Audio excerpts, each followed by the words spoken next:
نحمده ونصلي على رسوله الكريم اما بعد فاعوذ باللہ من الشیطان الرجیم بسم اللہ الرحمن الرحیم۔ اللہ کی توفیق سے سورۃ البقرہ کی 24 آیات ہم پہلے پڑھ چکے ہیں۔ آج کا سبق ہم 25ویں آیت سے شروع کرتے ہیں۔ اللہ تعالیٰ سے دعا ہے کہ ہمیں اس کلاس کو استقامت کے ساتھ چلانے اور کما حق ہو قرآن مجید کو سمجھنے اور اس کے مطابق عمل کرنے کی توفیق عطا فرمائے، اور دنیا بھر سے کہیں سے بھی ہمارے ساتھ جو آن لائن ہماری کلاس کے اندر شرکت کرنے والے ہیں ان کے لیے بھی اللہ تعالیٰ راہ ہدایت کا یہ اس کلاس کو ذریعہ بنائے، اور آپ سے التماس ہے کہ آپ اپنے دوست احباب کو بھی اس ویڈیو کو اس کلاس کو شیئر کیا کریں۔ یقیناً بہت سارے لوگوں کے یہ فائدے کا باعث بنے گا انشاءاللہ، اور آپ کے لیے بھی یہ صدقہ جاریہ ہوگا۔ تو بلا تاخیر ہم آج کے سبق کا آغاز کرتے ہیں۔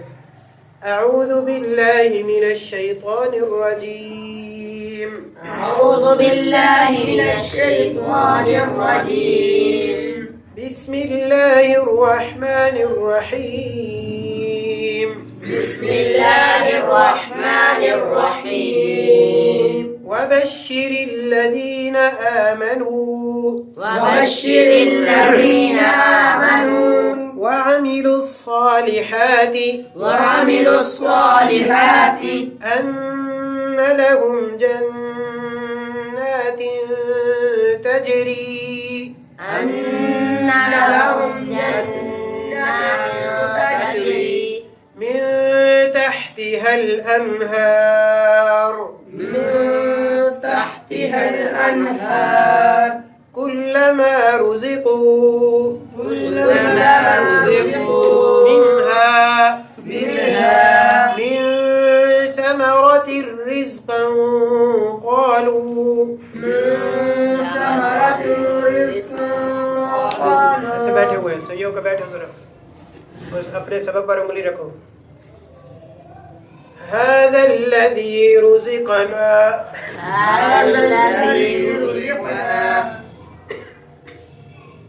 من قبل وأتوا به متشابها ولهم فيها أزواج مطهرة وهم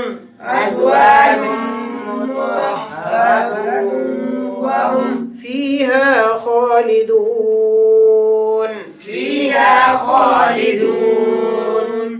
جی اب اس آیت کا ترجمہ ہم دیکھتے ہیں، پہلے لفظی ترجمہ اور اس کے بعد با محاورہ ترجمہ۔ وبشر اور خوشخبری دے، اور خوشخبری دے، الذین وہ لوگ، آمنوا جو ایمان لائے، وعملوا الصالحات وعملوا اور اعمال کیے انہوں نے، الصالحات نیک، ان